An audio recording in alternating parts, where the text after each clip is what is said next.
오늘 우리에게 주신 하나님의 말씀은 마태복음 6장 9절부터 13절의 말씀입니다. 우리 주신 말씀에 감사하며 함께 자리에서 일어나셔서 하나님의 말씀을 한 목소리로 받들어 읽도록 하겠습니다. 마태복음 6장 9절부터 13절의 말씀입니다.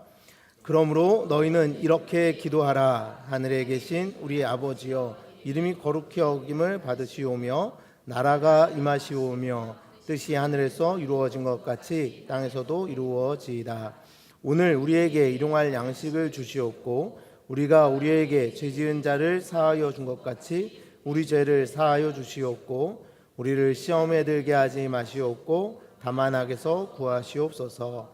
나라와 권세와 영광이 아버지께 영원히 있사옵나이다. 아멘. 이는 하나님의 말씀입니다.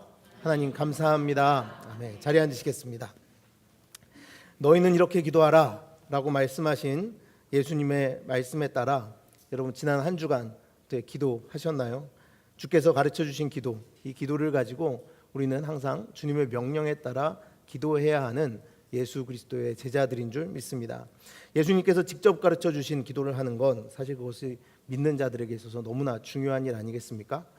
그렇죠? 여러분 대답도 해주셔도 돼요. 대답도 해주셔도 저 안 놀랄 테니까 괜찮아요. 여러분 중요한 일이죠?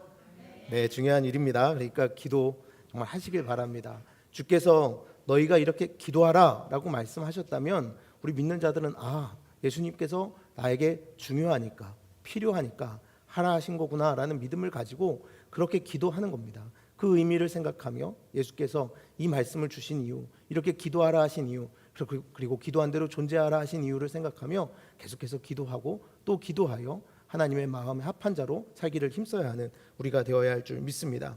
자, 그러면 주께서 왜 이 기도를 가르쳐 주셨는지, 그리고 이 기도가 오늘 우리를 어떻게 존재하게 하는지 여러분 항상 그래서 말씀을 묵상하며 잊지 않고 그렇게 기도하는 우리가 되어야 할 것입니다. 자, 오늘은 그 중에서 12절 말씀을 볼 텐데요. 12절 말씀은 오늘 예수께서 우리에게 어떻게 기도하라고 하십니까? 12절은 이렇게 말합니다. 우리가 우리에게 죄 지은 자를 사하여 준 것 같이 우리 죄를 사하여 주시옵고, 우리가 우리에게 죄 지은 자를 사하여 준 것 같이 우리의 죄를 사하여 주시옵고. 자, 그런데 이 12절의 원문은 순서가 사실은 바뀌어져 있습니다. 바뀐다고 해서 뜻이 달라지는 것은 아닙니다. 뜻이 달라지는 것은 아닌데 12절 말씀의 원 순서는 우리 죄를 사하여 주시옵소서, 우리가 우리에게 죄 지은 자를 사하여 준 것 같이라고 되어 있습니다. 자, 그래서 오늘은 원문의 순서에 따라 먼저 우리의 죄를 사하여 주시옵소서에 대해서 말씀을 먼저 나누도록 하겠습니다.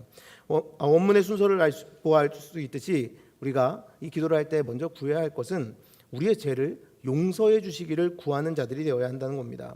여러분, 죄를 용서받기 원하는 이들은 어떤 사람들일까요? 죄를 용서받기 원하는 사람들, 너무 간단한 질문이죠. 죄가 있는 것을 아는 사람들입니다. 내가 죄인이구나 라고 아는 사람들이 이 죄를 용서받아야 될 텐데, 내가 누군가에게 죄를 졌다는 걸 아는 사람들이, 인정하는 사람들이 바로 강구하는 것이 죄의 용서라는 겁니다. 그런데 하나님 앞에 이 죄의 용서를 구하는 것, 이거 아무나 사실은 할 수 있는 것이 아닙니다. 왜냐하면 인간이 하나님을 우리의 주인 자리에서 끌어내린 이후로부터는 사실 이 모든 인생들은 하나님 앞에 내가 죄를 짓고 있는 것조차 모르며 살아가고 있기 때문입니다.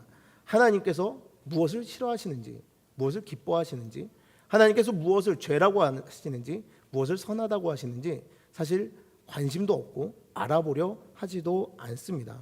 하나님이 우리를 보면서 왜 마음 아파하시는지에 대해서 알지도 못하고 알려고 하지도 않는다라는 겁니다. 전혀 하나님의 존재 자체에도 관심을 두지 않을 뿐만 아니라 그분의 마음이 어떤지에 관심을 두지 않기에 사실 모든 인생들은 죄의 용서를 구하며 살지 않았습니다. 그런데 그것이 바로 예수 그리스도의 십자가 이후에 달라집니다. 예수 그리스도로 말미암아 구원받은 하나님의 자녀들은 이제 예수님을 통하여 하나님과 다시 연결되게 되었고, 그렇기 때문에 하나님께서 나를 보실 때에 어떻게 보실까? 하나님이 선하시다는 것이 무엇이고 하나님이 악하시다는 것이 무엇일까라고 끊임없이 생각하며 주님 앞에 말씀에 비추어 잘못된 것이 있다면 주님, 저의 죄를 용서하여 주시옵소서라고 구하는 인생들이 되었다는 것입니다.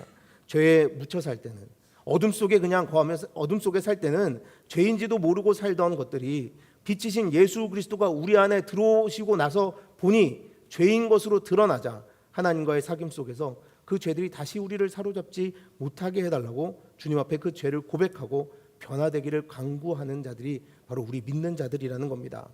자, 그렇기에 자기의 죄가 얼마나 심각한지 아는 사람, 죄를 인정할 수 있는 마음을 가진 사람들만이 죄의 용서를 구할 수가 있는 것입니다. 여러분, 사도 바울의 거의 말년에 쓰여진 디모데전서 1장 14절부터 16절을 보면, 그래서 사도 바울은 이렇게 고백합니다. 우리 주의 은혜가 그리스도 예수 안에 있는 믿음과 사랑과 함께 넘치도록 풍성하였도다. 믿보다 모든 사람이 받을 만한 이 말이여, 그리스도 예수께서 죄인을 구원하시려고 세상에 임하셨다 하였도다. 죄인 중에 내가 괴순이라.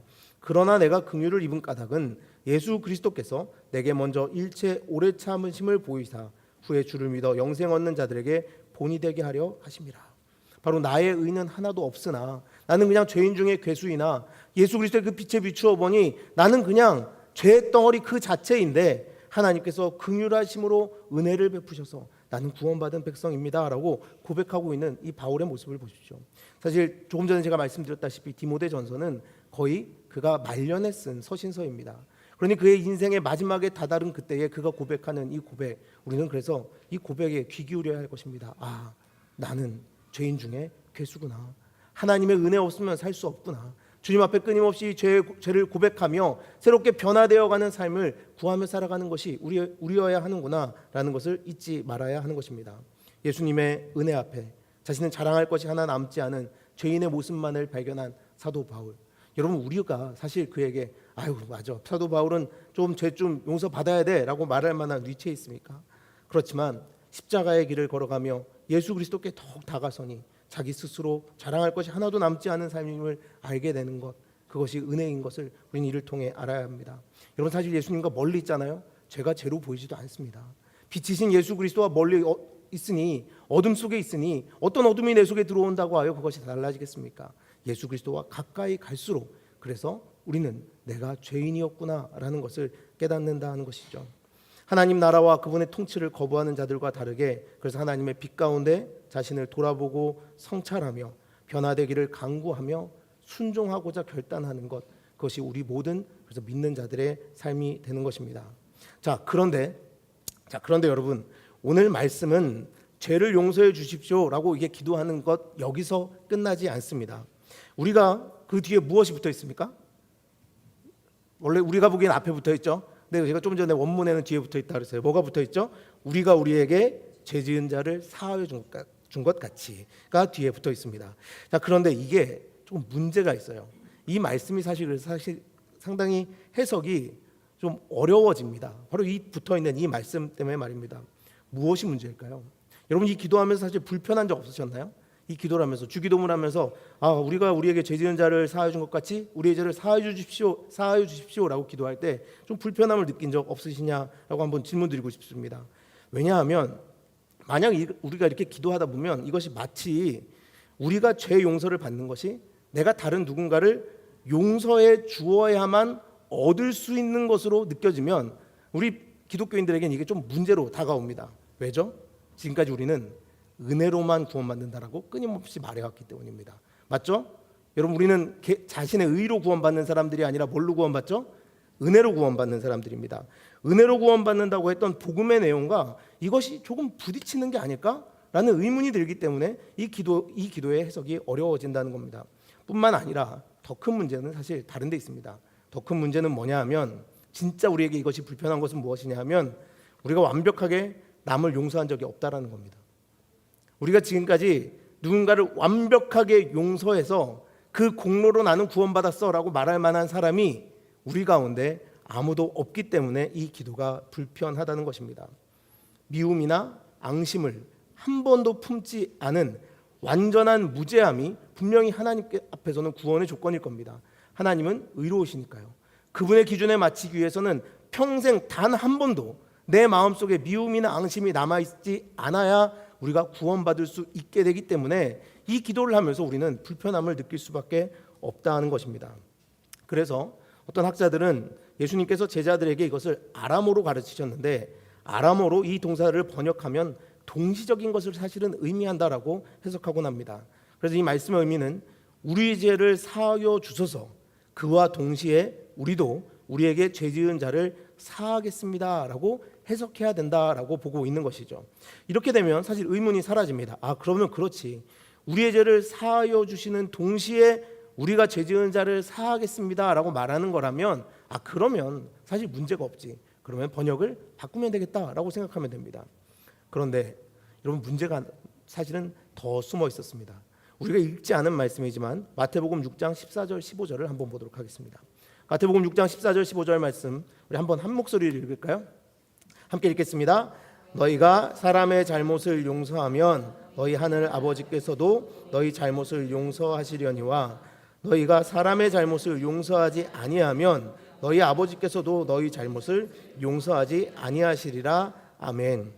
여러분, 너무 명확하게 예수님께서 이 주기도문이 딱 끝나자마자 바로 다시 한번 말씀하십니다.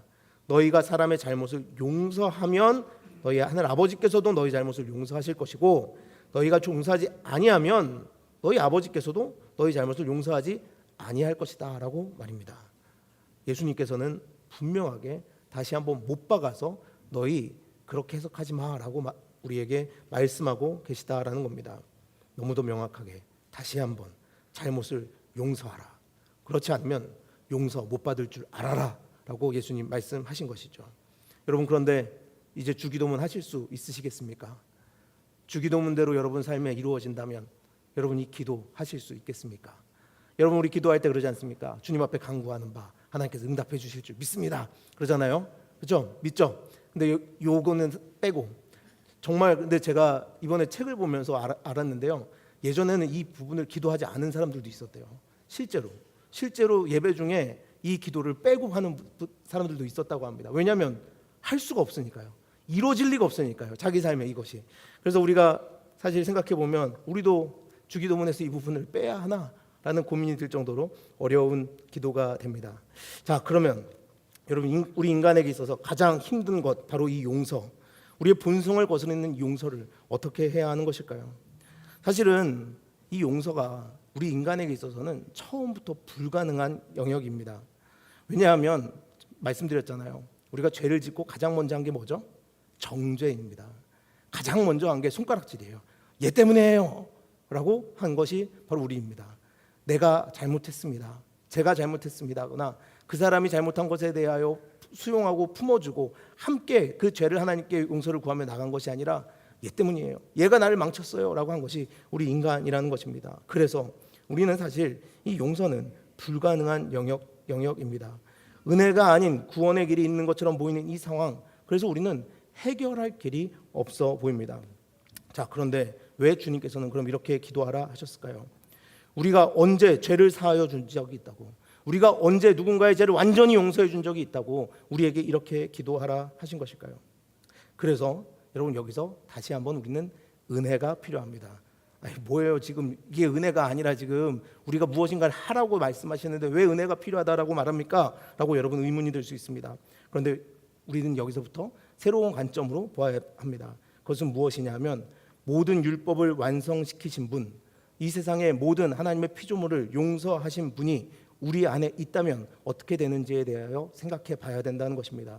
여러분, 누가복음 23장 34절 말씀을 보겠습니다. 이에 예수께서 이르시되 아버지 저들을 사하여 주옵소서 자기들이 하는 것을 알지 못함이니이다 하시더라. 바로 누가 이렇게 말씀하셨죠? 예수께서 십자가에 그 예수님을 못 박는 모든 인류를 향하여 인류를 위하여 하나님께 하신 말씀이 무엇입니까? 저들을 용서하여 주시옵소서라고 말씀하고 계십니다. 자신을 십자가에 못 박는 우리 모두를 예수님께서는 용서하셨다는 겁니다. 자, 그러면 예수님이 용서하신 것과 우리가 용서하는 것과 무슨 상관이 있나요? 오늘 말씀을 좀 많이 보게 될지도 모르겠네요. 한 절 더 볼까요? 갈라디아서 2장 10절입니다. 내가 그리스도와 함께 십자가에 못 박혔나니 그런즉 이제 내가 사는 것이 아니요 오직 내 안에 그리스도께서 사시는 것이라. 여러분 보십시오.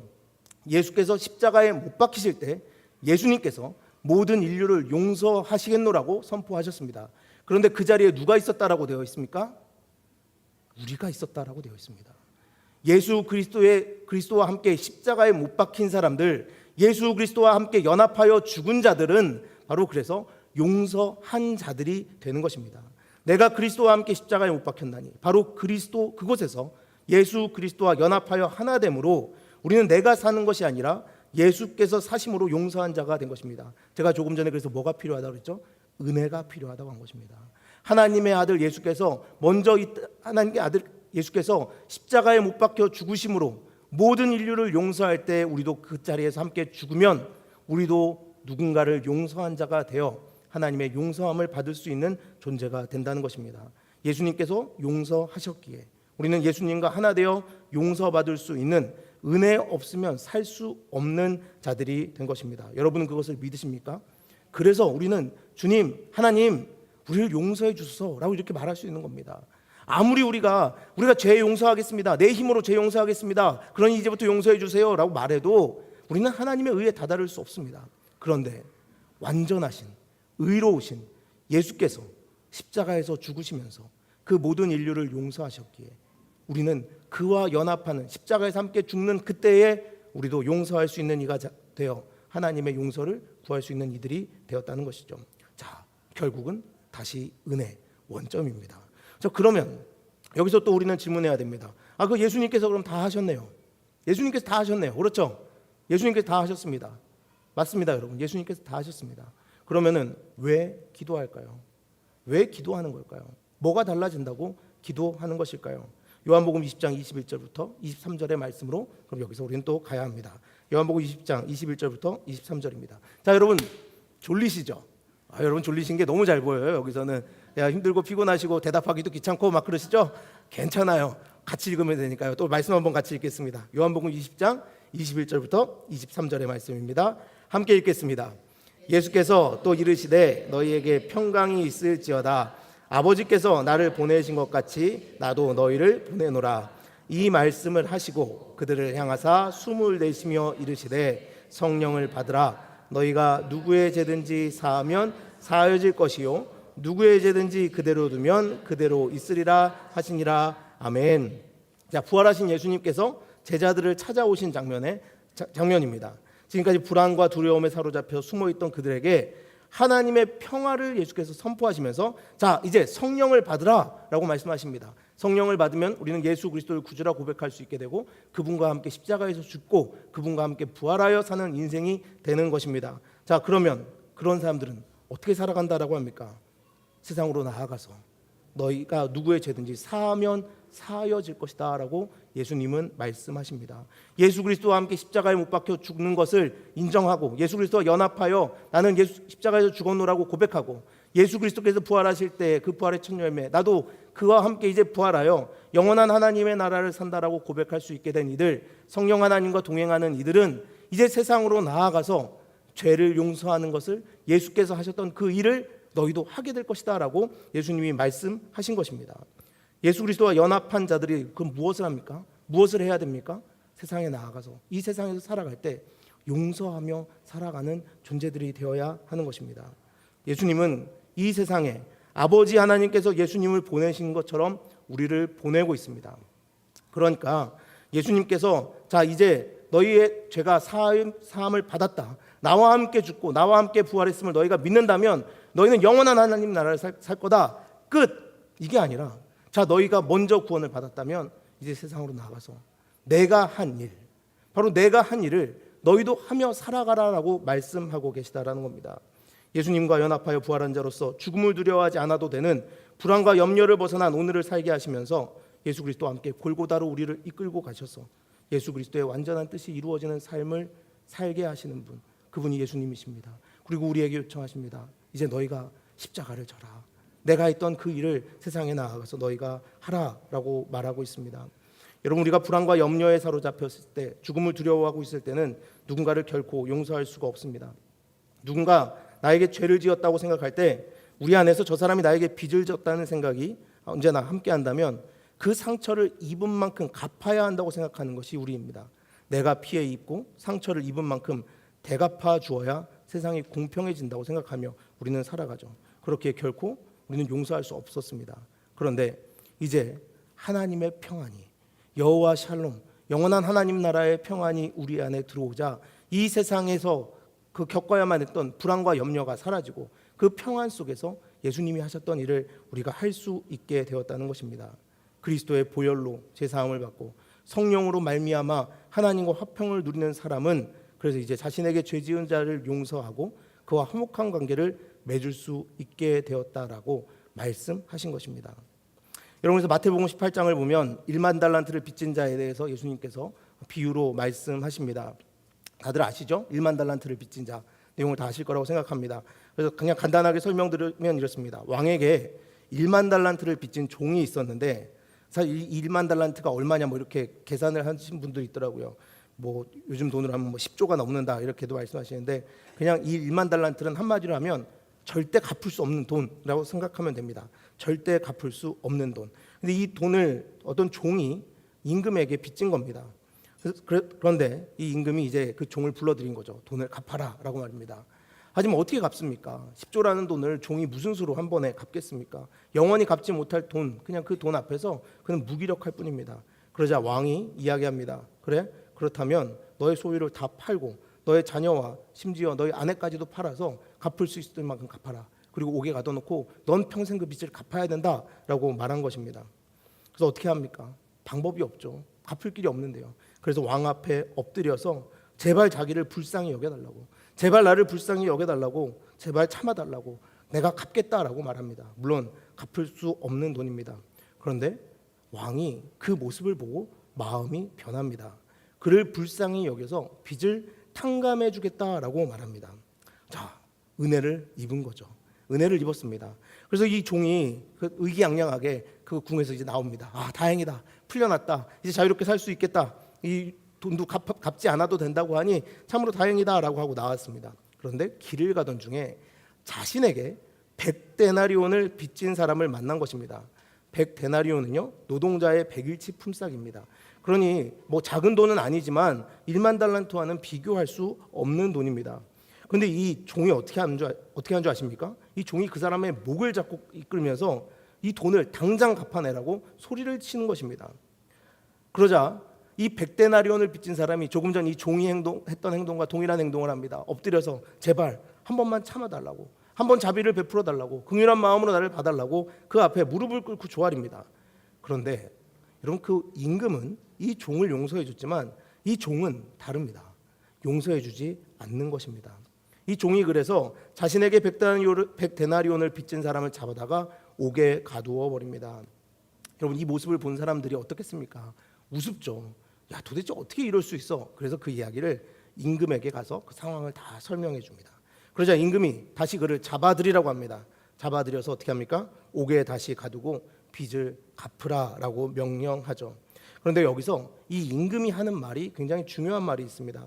마태복음 18장 33절의 말씀에 왕이 자신에게 그 1만 달란트 빚졌던 자에게 그리고 자신에게 100데나리온을 빚진 자를 용서해 주지 않는 자에게 하는 말씀이 이렇게 되어 있습니다. 내가 너를 불쌍히 여긴과 같이 너도 내 동료를 불쌍히 여김이 마땅하지 아니하냐 하고. 여러분, 이 종은 분명히 대가 없이 빚을 탕감받았습니다. 그러나 그 마음 안에, 이 종 안에 없는 것이 있습니다. 그것은 무엇이냐면 임금이 그를 불쌍히 여겼던 긍휼의 마음을 가지지는 못했습니다. 그래서 자신에게 100데나리온을 빚진 그 동료를 불쌍히 여기지 않았다는 것입니다. 만약에 임금이 자신을 불쌍히 여겼던 그 긍휼한 마음이 이 종 안에 들어와 있었다면 어떻게 됐을까요? 그는 살 수 있었습니다. 자유롭게 살 수 있었습니다. 이 마음이 그에게도 있었다면 그는 죄사함을 받고 기쁨으로 살 수 있었을 것입니다. 그런데 없었다라는 것이죠. 여러분, 이것을 통해서 우리의 삶을 생각해 보면 좋겠습니다. 우리 죄를 사하시기 위하여 십자가에서 고난받으신 예수께서 지금 우리 안에 거하고 계십니까? 거하지 않고 계십니까? 성령으로 말미암아 우리 안에 거하고 계십니다. 그래서 우리에게 용서하는 새 마음과 용서할 수 있는 능력을 주시는 것입니다. 우리를 용서하신 주님이 이제 우리를 통해서 그래서 다른 이를 용서하고자 하시는 겁니다. 용서의 비밀은 그래서 그리스도와의 연합에 있습니다. 여러분, 오늘 우리를 움직이는 힘이 무엇입니까? 여러분은 무엇에 이끌려가며 하루하루를 살고 계십니까? 우리는 이것을 항상 물어봐야 합니다. 두려움과 의심, 욕망, 혐오 이런 것들에 여러분 붙잡혀서 매일을 살아가십니까? 아니면 예수님의 은혜 안에서 누리는 평안 그리고 사랑으로 여러분은 움직여 살아가고 계십니까? 하나님으로부터 시작된 용서가 우리에게 멈춰지지 않고 우리를 통해 끊임없이 흘러가야 하는 것이 바로 예수 그리스도와 연합한 인생들의 삶입니다. 예수 그리스도의 죽으심과 합하여 이미 모든 죄를 용서받았다는 이 믿음은 당연히 우리를 어디로 인도하겠습니까?